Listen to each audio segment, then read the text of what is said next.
Yes news కి స్వాగతం. కడప జిల్లాలో అర్హులైన జర్నలిస్టులకు మొదటి విడతగా అక్రిడేషన్ కార్డులు అందజేసిన కలెక్టర్. ప్రొద్దుటూరులో యునాని మెడికల్ కళాశాల ఏర్పాటు పేరుతో ప్రజలను మభ్యపెడుతున్నారు. ఎమ్మెల్యేపై మాజీ ఎమ్మెల్యే విమర్శలు. శనగల కొనుగోలులో రైతులకు ఇబ్బందులు లేకుండా చూడాలి. కాంగ్రెస్ పార్టీ సీనియర్ నాయకుడు తులసిరెడ్డి డిమాండ్. వైఎస్ఆర్ కడప జిల్లాలో మీడియా ప్రతినిధులకు మొదటి విడతలో మంజూరైన అక్రిడేషన్ కార్డులు పంపిణీ చేశారు. కలెక్టర్ కార్యాలయంలో జిల్లా కలెక్టర్ శ్రీధర్ వారికి కార్డులు అందించారు. 2026-27 సంవత్సరానికి సంబంధించి అక్రిడేషన్ కార్డులను జిల్లా కలెక్టర్ మరియు జిల్లా media accreditation committee chairman doctor Sridhar Cherukuri మంగళవారం కలెక్టర్ ఛాంబర్ లో అందజేశారు. జిల్లా మీడియా అక్రిడేషన్ కమిటీ తొలి సమావేశంలో ఆమోదం పొందిన 541 మంది పాత్రికేయులకు అక్రిడేషన్ కార్డులు జారీ చేసినట్లు కలెక్టర్ తెలిపారు. అలాగే దరఖాస్తు చేసిన మిగిలిన పాత్రికేయులకు అర్హత మేరకు తదుపరి సమావేశంలో అక్రిడేషన్ మంజూరు చేస్తామని వెల్లడించారు. మొదటి జాబితాలో ఎంపికైన పాత్రికేయులందరికీ బస్సు ప్రయాణ సౌకర్యం అందుబాటులో ఉంటుందని జిల్లా కలెక్టర్ పేర్కొన్నారు.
కమిటీ మెంబర్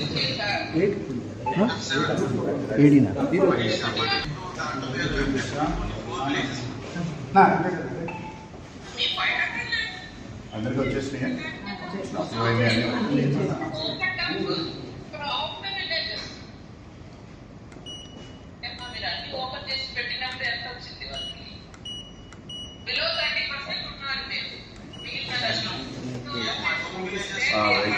కడప జిల్లా జమ్మలమడుగులో పెద్దమ్మ దేవర మహోత్సవం అంగరంగ వైభవంగా కొనసాగుతుంది.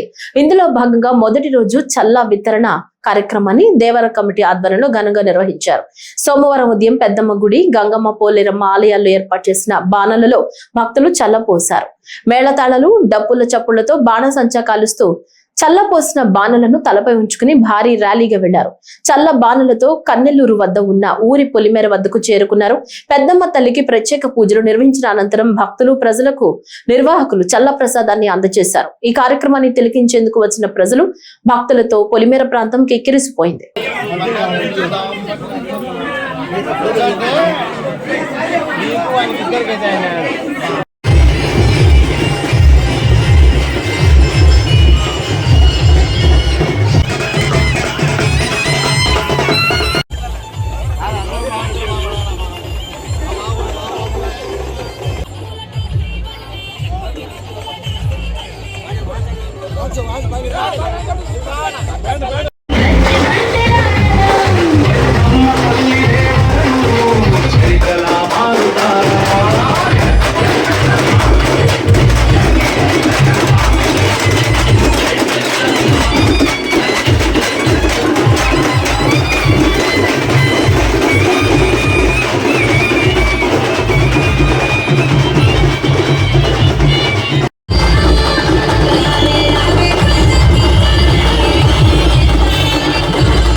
జిల్లా ప్రొద్దుటూరులో యునాని ఆసుపత్రి మెడికల్ కాలేజీపై మాజీ ఎమ్మెల్యే రాచమల్లు శివప్రసాద్ రెడ్డి, ఎమ్మెల్యే వరదరాజుల రెడ్డిపై తీవ్ర విమర్శలు చేశారు. యునాని మెడికల్ కాలేజీ పేరుతో ప్రజలను మభ్యపెడుతున్నారని, ఈ కాలేజీ ద్వారా స్థానిక విద్యార్థులకు పెద్దగా ప్రయోజనం ఉండదన్నారు. ఎన్నికల ముందు ఇచ్చిన హామీ మేరకు సాధారణ మెడికల్ కాలేజీని ప్రొద్దుటూరుకు తీసుకురావాలని డిమాండ్ చేశారు. అలా చేయకపోతే విద్యార్థులతో కలిసి పెద్ద స్థాయిలో ఉద్యమం చేపడతామని మాజీ ఎమ్మెల్యే రాచమల్లు శివప్రసాద్ రెడ్డి హెచ్చరించారు. మెడికల్ కాలేజీ అంటే BUMS అంటారు ఇంగ్లీష్లో, bumps, BUMS, bachelor of Unani and medical surgery. ఇది 5.5 సంవత్సరం కోర్సు. 4.5 సంవత్సరం చదువుకోవాలా, 1 సంవత్సరం హాస్పిటల్లో పనిచేయాలా. ఇంటర్మీడియట్ అయిపోయిన తర్వాత నీట్ రాయాలా. నీట్ రాసిన తర్వాత ఇందులో చేరాల. ఈ యునానీ చదువుకోవాలంటే మొట్టమొదట ప్రాథమికమైనటువంటి లక్షణం ఏంది, దీనికి కావాల్సింది విద్యార్థుల కంటే అరబ్ భాష కానీ, పర్షియన్ భాష కానీ, ఉర్దూ కానీ చదువుకొని ఉండాలి. అరబ్ భాష చదువుకొని ఉంటారో భాషను, లేకపోతే పర్షియన్, ఈ 3 భాషల్లో ఏదో ఒక భాషను చదువుకొని ఉంటే యునానీ మెడికల్ కాలేజీలో సీటు లభ్యమయ్యేదానికి ఆస్కారము, చదువుకునేదానికి సులభతరం. అంటే ఇది చదువుకోకపోతే సీట్ రాదా అంటే, చదువుకోకపోతే సీటు వస్తుంది. కానీ యునానీ మెడికల్ కాలేజీలో చేరిన తర్వాత సీటు వచ్చినప్పటికీ ఈ 3 భాషల్లో ఒక భాషను నువ్వు నేర్చుకున్న తర్వాతనే అసలు కథ లేకపోతావు. నేను అడుగుతా ఉన్నా ప్రజలను, ఎవరైనా 100కి 90 మంది ఈ భాషలు వచ్చి ఉంటాయా? అరబ్ భాష వస్తుందా? పర్షియన్ భాష వస్తుందా? ఈ మన భాషలా ఉర్దూ భాష ఎంతమందికి వస్తుంది? ముస్లిం కమ్యూనిటీలో కూడా ఉర్దూ భాష అందరికీ రాదు. వైద్య శాస్త్రానికి సంబంధించిన, యునానీ వైద్య శాస్త్రానికి సంబంధించిన అన్ని పుస్తకాలు ఉర్దూలో ఉంటాయి. ఇది ఎవరు చదువుకోవాలా మరి చెప్పండి ప్రజలారా?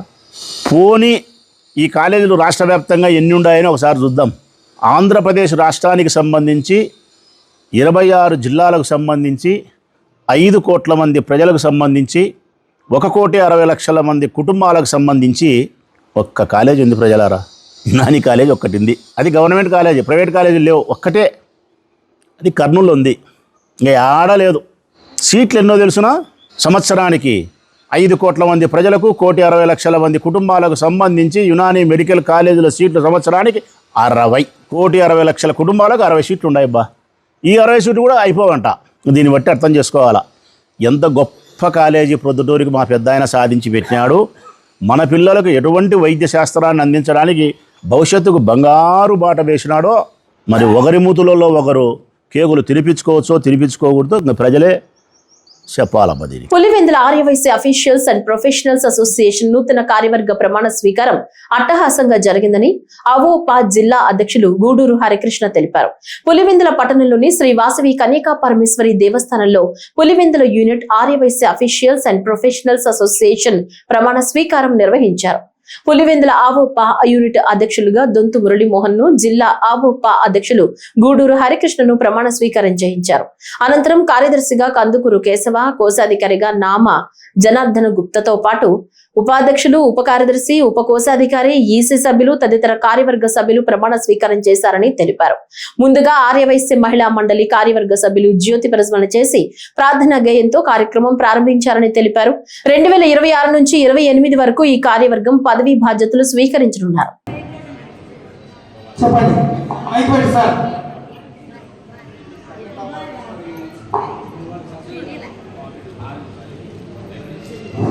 కన్యకా పరమేశ్వరి మాత సాక్షిగా నేను ప్రమాణం చేస్తున్నాను. Thank you.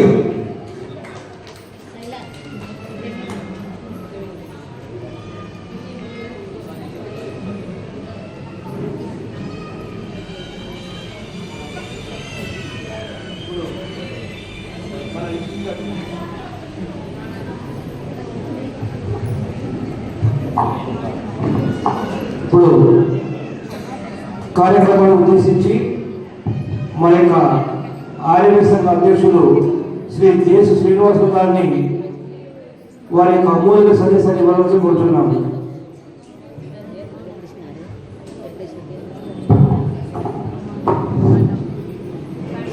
వేదిక అలంకరించినటువంటి పెద్దలకు, ఇక్కడ చేసినటువంటి ఆర్యవైశ్య మహిళలకు, ఆర్యవైశ్యులకు నమస్కారం తెలియదు.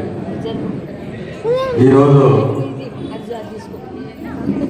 అవోప అధ్యక్షులు కొత్త అధ్యక్షులుగా ఎన్నుకున్నట్టు చేసినటువంటి కార్యక్రమానికి వచ్చినటువంటి పెద్దలందరికీ నమస్కారం. అదే మనము ప్రతి విషయంలోనూ ప్రతి సంఘం వారు కలిసినట్టుగా చేసుకోవాలనుకున్నాం.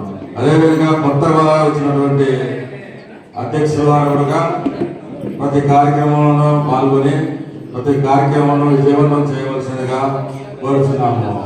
అదేవిధంగా ప్రతి కార్యక్రమాలను అమావాస్యాలకు కూడా ప్రతి సంఘం వారు కూడా తోడ్పడి ప్రతి కార్యక్రమంలో పాల్గొని నిర్వహించవలసిందిగా కోరుతున్నాము. జై వాసవి.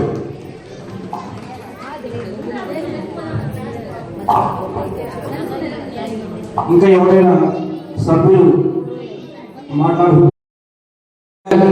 సమయానికి కేటాయించినటువంటి శ్రీ గూడూరు అధీక్షణ గారికి మరియు శ్రీ ముచ్చల్ల వెంకటేశ్వర గారికి ధన్యవాదాలు.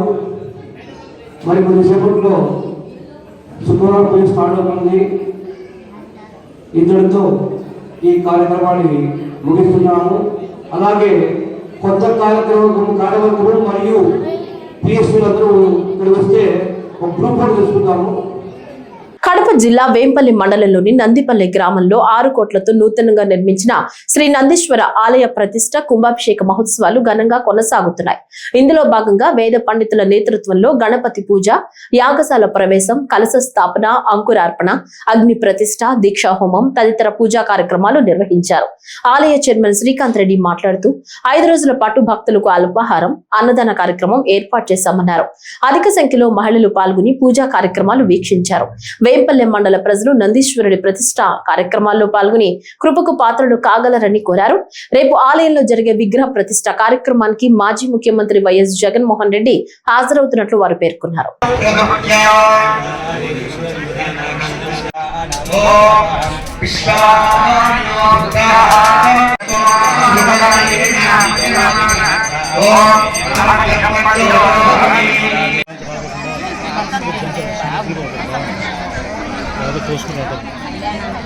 హ్యాండ్ మైకులు కూడా తీసుకురండి, హ్యాండ్ మైకులు కూడా తీసుకురండి ఇక్కడికి.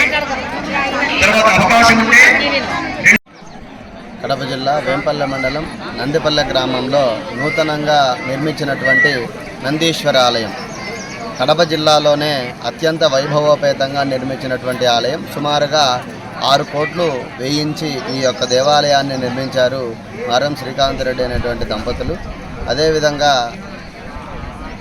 కాంచీపురంలో పీఠాధిపతి అయినటువంటి విజయేంద్ర సరస్వతి మహాస్వామి వారు చేతుల మీదుగా 26వ తేదీ ఉదయం 11:38 కుంభాభిషేక మహోత్సవాన్ని నిర్వహిస్తూ ఉన్నారు. ఈ యొక్క యాగ క్రతువుకి వైదికులు, అదేవిధంగా ఆగమ పండితులు, కంచి స్వామివారి వేద పాఠశాలలో చదువుకున్నటువంటి 13 మంది ఆగమ పండితులు, అదేవిధంగా వైదిక పండితులు 22 మంది చేత ఈ యొక్క కార్యక్రమాన్ని అత్యంత వైభవోపేతంగా 23వ తేదీ నుండి మొదలుకొని 27వ తేదీ వరకు ఈ యొక్క యాగకృతం నిర్వహిస్తూ ఉన్నారు. నిన్నటి రోజున మహాగణపతి పూజ, శైవశుద్ధి మహాపుణ్యాహవాచనము, పంచగవ్య ప్రాసన, దీక్షాధారణ, అదేవిధంగా యాగశాల ప్రవేశము, బింబశుద్ధి అనేటువంటి క్రతువులు జరిగాయి. సాయంకాలం పూట యాగశాల యొక్క ముత్సంగ్రహణ, అంకురారోపణ, అదేవిధంగా స్వామివారికి జలాదివాసాంగ ప్రభృతి అనేటువంటి క్రతువులు జరిగాయి. ఇవాళ ఉదయం వాస్తు పూజ, వాస్తు హోమము, వాస్తు బలి, వాస్తు పర్యజ్ఞీకరణం జరుగుతుంది. విశేషంగా అమ్మవారికి ఇవాళ చండీ యాగాన్ని నిర్వహించారు వైదిక పండితులు. అదేవిధంగా ఇవాళ సాయంకాలం ధాన్యాదివాసాంగ ప్రభృతి అనేటువంటి కార్యక్రమం జరుగుతుంది. రేపు ఉదయం గణపతి పూజ, పుణ్యాహవాచనాది క్రతువులు అయిన తర్వాత శాంతి కుంభస్థాపన, అదేవిధంగా పంచవిధ శయనారోపణ అనేటువంటి క్రతువులు జరుగుతాయి. సాయంకాలం అదే యాగశాలలో శాలాంగ దేవతారాధన, అదేవిధంగా కళాహోమాలు జరుగుతాయి. మరుసటి రోజు 26వ తేదీ ఉదయం తెల్లవారుజామున యంత్ర ప్రతిష్ట, ఉదయం 11:38 విజయేంద్ర సరస్వతి మహాస్వాముల చేత ఈ యొక్క కుంభాభిషేక క్రతువు ఈ యొక్క దేవాలయం నందు ఈ యొక్క గ్రామంలో నిర్వహిస్తూ ఉన్నారు.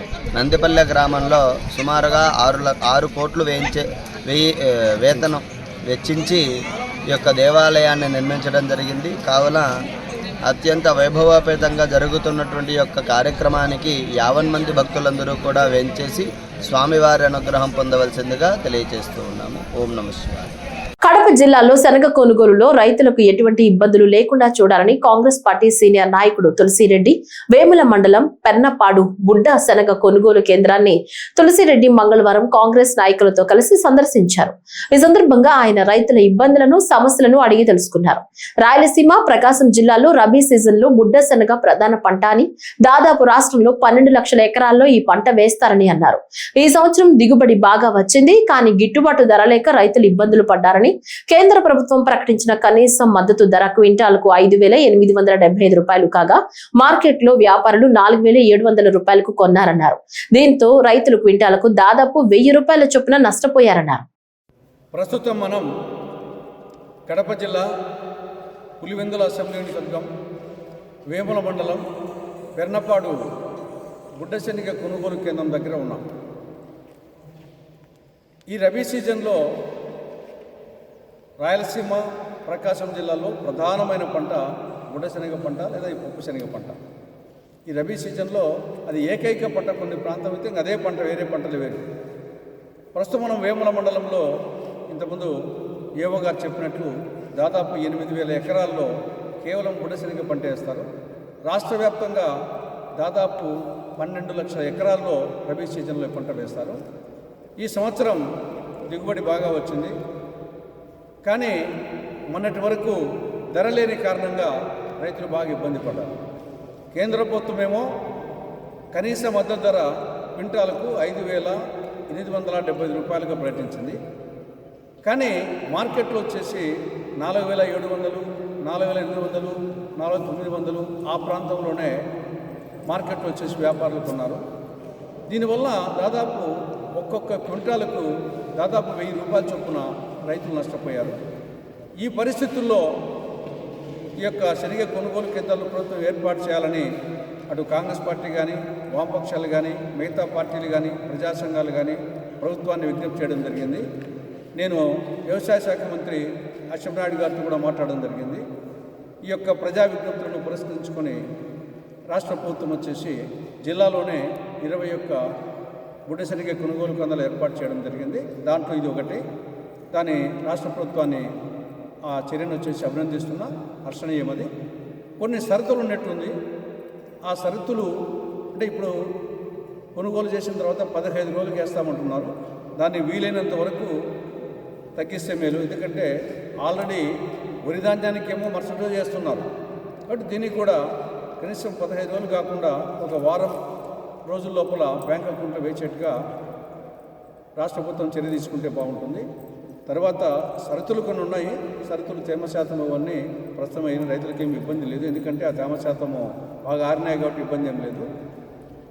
రెండవది వచ్చేసి మరి రైతులకు వచ్చే ఒక్కొక్క రైతు వద్ద నుండి ఎకరాకు 7 క్వింటాలే కొంటామని నేను పేపర్లో చూడడం జరిగింది. కానీ ప్రస్తుతం చెప్పడం వచ్చేసి అదేం లేదు, మొత్తం రైతులు ఎంత ఇచ్చినా కొంటామంటున్నారు. కాబట్టి వీలైనంత వరకు రైతులకు సహాయం చేసే విధంగా ప్రభుత్వం ఈ కొనుగోలు కేంద్రాలు తెరవడమే కాకుండా షరతులు కూడా కొన్ని సడలించి రైతులకు మేలు చేయాలని చెప్పేసి విజ్ఞప్తి చేస్తున్నాం. కడప నగరపాలక సంస్థలో మున్సిపల్ కార్మికులు ఎదుర్కొంటున్న సమస్యలను పరిష్కరించుకుంటే ఉద్యమాలను ఉధృతం చేస్తామని సిఐటియు నాయకులు హెచ్చరించారు. తమ సమస్యల పరిష్కారానికి కడప నగరపాలక సంస్థ కార్యాలయం ఎదుట కార్మికులు చేస్తున్న ఆమరణ నిరాహార దీక్షలు 7వ రోజుకు చేరుకున్నాయి. కొంతమంది కార్మికుల పరిస్థితి క్షీణిస్తుండటంతో స్పందించిన కమిషనర్ పోలీసులను పిలిపించి బలవంతంగా వారిని ఆసుపత్రికి తరలించారు. ఈ క్రమంలో వారికి పోలీసులకు మధ్య స్వల్ప తోపులాట చోటు చేసుకుంది. నెలల తరబడి జీతాలు రాకుంటే కార్మికులు ఏ విధంగా బ్రతుకుతారు అంటూ కార్మికులు ప్రశ్నించారు. కడప ఎమ్మెల్యే మాధవిరెడ్డి, జిల్లా కలెక్టర్ శ్రీధర్ చెప్పిన కమిషనర్ స్పందించకపోవడం బాధాకరమన్నారు. ఇప్పటికైనా కలెక్టర్, ఎమ్మెల్యే స్పందించి కమిషనర్ కు మరోసారి చెప్పి తమ సమస్యలు పరిష్కరించే దిశగా చర్యలు తీసుకోవాలన్నారు. అయ్యా, ఎమ్మెల్యే మేడం గారు చెప్పినారే, వాసన్న చెప్పినారే, వైసీపీ పాలక మండలిలో జనరల్ వాడీలో తీర్మానం చేసినారే. ఇవన్నీ దాంట్లో తీర్మానం చేసినప్పుడు కలెక్టర్ గారు చెప్పినప్పుడు వాళ్ళకన్నా ఏమన్నా పెద్దోనివా నువ్వేమనని కమిషనర్ గారిని అడుగుతున్నాం. అయ్యా కమిషనర్ గారు, మీరు ఎట్లొచ్చినారో మీ జాబు మీద ఎంత ప్రేమ ఉంటుందో, మీ జాబు మీద ఎంత ఆశ ఉంటుందో మాకు కానీ అదే జాబు మీద అడుగుతున్నాం. ఉద్యోగాలు అమ్ముకున్నావా అని మేము అడుగుతున్నాం. ఏమో మాకు తెలియక అడుగుతున్నాం. మేము ఉద్యోగాలు ఏమన్నా అమ్ముకున్నాడేమో అనుకుంటున్నాం. మేము ఇప్పుడు ఇంత పట్టుదలగా ఇంత చేసుకుంటే, ఇంత చేస్తే ఈరోజు అక్రమంగా వచ్చి పోలీసు వాళ్ళని పెట్టి అరెస్ట్ చేపిస్తావా, తీసుకొని పంపిస్తావా? ఆరోగ్యం మీద అంత ప్రేమ ఉన్నప్పుడు నువ్వు ఎందుకు చేయడం లేదని మేము సిఐటిగా తెలియజేస్తున్నాం. ఈ ఉద్యమం ఈరోజు సమ్మె చేస్తాం. ఈ ఉద్యమాన్ని పెద్ద ఎత్తున ఉధృతం చేస్తాం. అలాగే ఎమ్మెల్యే గారు, కలెక్టర్ గారు వెంటనే జోక్యం చేసుకొని మా సమస్యలు కానీ తీర్చుకుంటే రాబోయే కాలంలో మీ ఇళ్ళ కాడికైనా వచ్చి మేము అడ్డుకుంటాం. కోరికలు అయితే అక్షరాల కానే కాదు. ఎందుకంటానంటే 3 సంవత్సరాలు పైబడి మరణించిన కుటుంబంలో ఉద్యోగం ఇంతవరకు ఇవ్వలేదు. కానీ ఇదో లేదు. ఎప్పుడైతే ఎమ్మెల్యే గారో లేదంటే కింద కమిషనర్ గారో మాట్లాడితేనే పైన ఒక 5-6 మంది ఆప్కాస్ కార్మికులకు ఉద్యోగం ఇవ్వడం జరిగింది. కానీ చనిపోయిన కుటుంబంలో ఉద్యోగం అడిగితే ఇవ్వలేకపోవడం చాలా దుర్మార్గము, బాధాకరం. ఎందుకంటే వాళ్ళ కుటుంబాలు రోడ్లపాలై ఉన్నాయి. అట్లానే కాదు, ఇప్పుడు కడప నగరంలో పై అధికారి ఏం చెప్తే అది చేసే మన మున్సిపల్ కార్మికులు, మన సోదరులు, వాళ్ళు పై భుజం మీద చేయేస్తేనే చాలా ఆనందపడిపోతారు. అలాంటి వాళ్ళు చేసిన పై అధికారులు ఎస్ఎస్సీలు కావచ్చు, లేదంటే వాళ్ళపైన ఉండే సూపర్వైజర్లు కావచ్చు, లేదంటే సెక్రటరీలు కావచ్చు, వీళ్ళు వేసి చెత్త పన్ను వసూలు చేయడం జరిగింది. చెత్త పన్ను రద్దయిన తర్వాత చెత్త పన్ను వాళ్ళే వసూలు చేసి కార్పొరేషన్లో బుక్ తెస్తారు. బుక్ తెచ్చి ఉందిలేండి మన దగ్గర అంటారని చెప్తారు. వాళ్ళు కూర్చొని అన్నీ చేయించుకొని వాళ్ళు డబ్బులు తీసుకొని ఏ తప్పు చేయని మా సోదరులు, మా కార్మికుల పైన అయితే ఈరోజు చాలా దుర్మార్గంగా వాళ్ళను బలి పశువులు చేయడం జరిగింది. వాళ్ళను అన్యాయంగా కూడా ఇప్పుడు 8 నెలలుగా వాళ్ళను రోడ్ల పాలు చేసింది. అందుకు వాళ్ళ ఉద్యోగాలను మేము అడుగుతున్నాం. వాళ్ళు తొలగించిన కార్మికులను విధుల్లో తీసుకోవాలని అడుగుతున్నాం. కడప జిల్లా యువతకు నైపుణ్య నిధిగా రూపుదిద్దుకుంటున్న స్టార్టప్ కడప ఎంటర్‌ప్రెన్యూర్‌షిప్ సెంటర్ రాష్ట్రానికి స్ఫూర్తిగా నిలవనుందని జిల్లా కలెక్టర్ డాక్టర్ శ్రీధర్ చెరుకూరి పేర్కొన్నారు. కలెక్టరేట్ లో స్టార్టప్ కడప ఎంటర్‌ప్రెన్యూర్‌షిప్ సెంటర్ నిర్మాణ పనుల పురోగతిపై జేసీ డాక్టర్ నిధి మీనాతో కలిసి సమీక్షా సమావేశం నిర్వహించారు. ఆశించే స్థాయి నుంచి శాసించే స్థాయికి ఎదగాలంటే ప్రతి ఇంటి నుంచి ఒక స్టార్టప్ గా ఎదగాలని రాష్ట్ర ప్రభుత్వ లక్ష్యానికి జిల్లా యంత్రాంగం చేసిన రూపకల్పన ప్రతి యువతకు ఆదర్శనీయమన్నారు. ఇలాంటి స్టార్టప్ కడప కార్యక్రమాన్ని ఆకాంక్ష జిల్లా కడపలో ప్రప్రథమంగా ఏర్పాటు చేస్తున్నామని చెప్పడానికి గర్వపడుతున్నామన్నారు. జిల్లాలో రూపుదిద్దుకుంటున్న స్టార్టప్ కడప ఎంటర్‌ప్రెన్యూర్‌షిప్ సెంటర్ యువ స్టార్టప్ వ్యవస్థాపకులు, ఫ్రీలాన్సర్లు, చిన్న మధ్య తరహా వ్యాపార సంస్థల అభివృద్ధికి పునాది వేస్తూ కడపను వ్యాపార అవకాశాల కేంద్రంగా తీర్చిదిద్దే దిశగా కీలక పాత్ర పోషించనుందన్నారు.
నగరంలోని ఖలీల్ నగర్ లో ఉన్న ఓ పేద కుటుంబాన్ని, వారి పరిస్థితిని చూసి చలించిపోయిన వికాస్ విద్యా సంస్థల చైర్మన్ సుబాన్ బాషా మానవత్వాన్ని చాటుకున్నారు. తన స్నేహితుల ద్వారా మతి స్థిమితం లేని 2 పిల్లలతో జీవనం సాగిస్తున్న కుటుంబాన్ని ఆయన మంగళవారం పరామర్శించి ధైర్యాన్ని ఇచ్చారు. వారి యోగక్షేమాలు అడిగి తెలుసుకున్నారు. కుటుంబానికి బియ్యం, సరుకులు, 10,000 నగదును ఆర్థిక సహాయంగా అందజేశారు. ఈ సందర్భంగా ఆయన మాట్లాడుతూ, పవిత్ర రంజాన్ మాసంలో ఇలాంటి కుటుంబాన్ని ఆదుకోవడం తనకు అల్లా ప్రసాదించిన వరంగా భావిస్తున్నానన్నారు. కరీం, బీబీ జాన్ దంపతులకు 2 కుమారులు, 1 కుమార్తె ఉన్నారని, కుమారులిద్దరూ మతి స్థిమితం లేక ఉన్నారని, కరీం ఆటో నడుపుకుంటూ జీవితం సాగిస్తున్నాడని, గతంలో తనకు గుర్రాల గడలో ఇల్లు ఉండేదని, రోడ్డు వెడల్పులో అది కూడా వెళ్లిపోవడంతో బాడుగ ఇంటిలో సంసారం సాగిస్తున్నాడన్నారు. కనీసం పిల్లలకు పింఛను కూడా రావటం లేదని వాపోయాడన్నారు. ఇప్పటికైనా కలెక్టర్, అధికారులు వారి దయనీయ పరిస్థితిని చూసి పింఛను మంజూరు చేయాలని కోరారు. నమస్కారములు. నేను వికాస్ విద్యా సంస్థల అధినేత. నా పేరు సుభాన్ బాషా అల్హజ్. ఈరోజు పవిత్రమైన ఈ రంజాన్ మాసంలో ఈరోజు నాకు వేరే నా స్నేహితుడు, అతని ద్వారా నాకు తెలిసిన విషయం ఏమంటే, కరీం మరియు అతని భార్య, ఒక కూతురు, 2 కొడుకులతో జీవనం సాగిస్తున్నారు. వీరి యొక్క దౌర్భాగ్యమో దురదృష్టమో ఆ దేవుడి రాతనో అల్లాహ్ తాలా యొక్క రాతనో. వీరు ముందు సంసారము మన రాయల్ థియేటర్ బ్యాక్ సైడ్ ఉన్నటువంటి గురాల్గడ్డ దగ్గర నివసించుకునే వాళ్ళు. అక్కడ ఏదైతే ప్రభుత్వ స్థలాలని అక్కడ పగలకొట్టేసి వీరు అక్కడి నుంచి ఎలాంటి సహాయ సహకారాలు అందలేదని వీళ్ళు ఇప్పుడు చెప్తున్నారు. వారి సొంత స్థలం ఉండిందంట, అక్కడి నుంచి ఇక్కడికి వచ్చేసారు. ఇక్కడికి వచ్చి వీళ్ళ చూసి వీళ్ళ పరిస్థితి చూసి నేను ఈ రంజాన్ మాసంలో నాకు ఇంతకన్నా వేరేది ఆలోచించలేదు. కాబట్టి తక్షణమే నేను ఇక్కడికి వచ్చాను. నేను ఈరోజు వీడియో పెట్టుకోవడం కూడా నేను నా గురించి కానీ ఈ చేస్తున్న పని గురించి కానీ చెప్పుకునేదానికి కాదు. ఒకటి నా యొక్క విన్నపం, అందరికీ కుల మతాలకు అతీతంగా మానవతా దృక్పథంతో పవిత్రమైన రంజాన్ మాసంలో ఇందులో హిందూ సోదరులు కూడా ఉన్నారు. వారికి కూడా నేను చేతులెత్తి జోడించి విన్నవించుకుంటూ ప్రతి ఒక్కరికి చెప్పుకునేది ఒకటే, సహాయం చేయండి. నేను చేస్తున్న దాన్ని చూసి ఇంకా ఒక 10 మంది వీళ్ళకు సహాయం చేస్తే ఈ బిడ్డలకు ఏమన్నా ఉపయోగపడుతుంది ఈ తల్లిదండ్రులకని, అది ఎక్కువ. దీంతోనే నేను ఈ వీడియో కానీ ఈ ప్రెస్లో కానీ నేను రావడం జరుగుతుంది. ఈ డివిజన్లో ఉన్నటువంటి ఎంతమంది ఎన్ని రాజకీయ పార్టీలు ఉన్నా, ఎంతమంది రాజకీయ నాయకులు ఉన్నా, వాళ్ళందరికీ చేతులెత్తి జోడించి విన్నవించుకుంటున్నా, రండి వీరికి సహాయం చేయండి, సహకరించండి. అల్లాహ్ తాలా ప్రతి ఒక్కరికి దీని యొక్క ప్రతిఫలము, దీని గురించి మనకు ఆశీర్వాదాలు మన కుటుంబం మీద కూడా ఉంటాయి. వీరికి ఏమి తెలుసో తెలియకో కాదో నాకైతే అర్థం కాలేదు. ఫుల్ డిజబిలిటీ సర్టిఫికేట్ ఉంది, 100% ఉంది అందులో కూడా. కానీ ఎందుకు వీళ్ళకు పెన్షన్ అందలేదో 24 నుంచి వీళ్ళ ఫైల్ ఉంది. సరే, వీరి యొక్క సరి అయిన ఎవరితో అప్రోచ్ కావాలని తెలియక కూడా ఉండొచ్చు. కానీ ఇప్పుడైనా అందరూ వచ్చి అలా ఒక చెయ్యి వేస్తే వీళ్ళ సంసారం ఈ బిడ్డలతో వీళ్ళు నడుపుకుంటారు. అలాగే నేను జిల్లా కలెక్టర్ గారికి, కమిషనర్ గారికి, ఎంఆర్ఓ గారికి, ఇక్కడ ఉన్నటువంటి ఏదైతే సచివాలయం అడ్మిన్ ఉన్నారో, ఎవరైతే ఇక్కడ ఇన్ఛార్జీలు ఉన్నారో, వారికి కూడా నేను చేతులెత్తి ప్రత్యేకంగా వినియోగించుకుంటున్నాను. మీ సహకారంతోనే వీళ్ళకు న్యాయం జరగాలి. ఏదైతే అక్కడ ఇండ్లు లేదో ఆ స్థలం ఇవ్వండి. స్థలం ఇచ్చినా వీళ్ళు ఇల్లు కట్టుకునే పరిస్థితులు కూడా లేరు.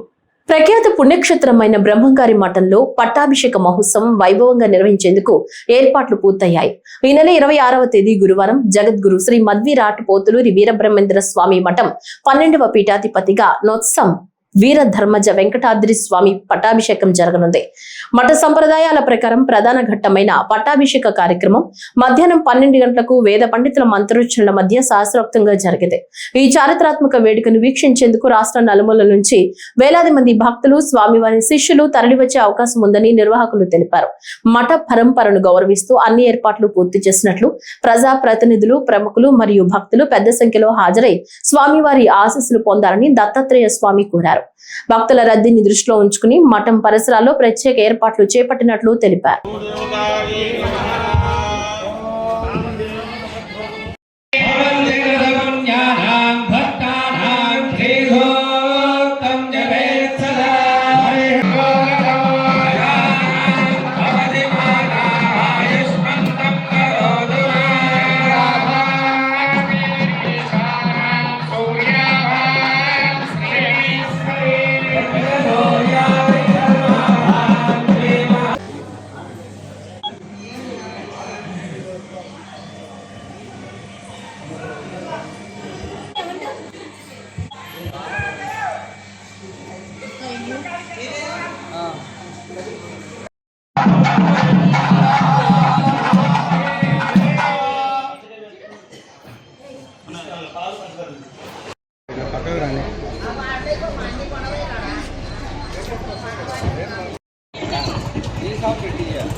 అలాగే రాకుండా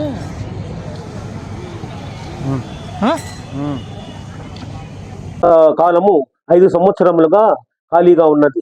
ఈ సందర్భంలో ధార్మిక పరిషత్తు, ఏపీ ధార్మిక పరిషత్తు కమిషనరు వారు నిర్ణయించి జనవరి 13వ తేదీన మఠాధిపతులుగా శ్రీ వెంకటాద్రి స్వాముల వారికి నిర్ణయించడం జరిగినది. ఈ యొక్క నిర్ణయంలో 26 ఫిబ్రవరి తారీఖున స్వాముల వారు పట్టాభిషేకితులవుతారు. వారు వీరధర్మజ వెంకటాద్రి స్వాముల వారిగా నామకరణం చేయబడినది. ఈ యొక్క నామకరణం చేయబడినటువంటి పీఠాధిపతులలో 8వ తరము 12వ పీఠాధిపతులుగా నిర్ణయించడం జరిగినది. క్రమాలు అనగా 24/2/2026 తేదీ నుండి 26/2/2026 తేదీ వరకు జరిగేటటువంటి ఈ మూడు రోజుల కార్యక్రమాలలో ముఖ్యమైనటువంటి రోజు 26వ తేదీ 26 ఫిబ్రవరి తేదీ స్వామివారు పట్టాభిషేకితులు అవుతారు. 12 గంటల 10 నిమిషములకు మధ్యాహ్నం పట్టాభిషేకాలను అధిరోహించిన తరువాత ఆ తరువాత భక్తులకు అందరికీ కూడా కనులో విందుగా వారికి కనబడతారు. జగద్గురు శ్రీమద్ విరాట్ పోతులూరి వీరబ్రహ్మేంద్ర స్వాముల వారి మఠమునందు శ్రీ మఠాధిపతుల యొక్క వారి యొక్క ఇది. ఈ రోజు ఎస్ న్యూస్ వార్తలు ఇంతటితో సమాప్తం. తిరిగి రేపటి వార్తల్లో కలుసుకుందాం.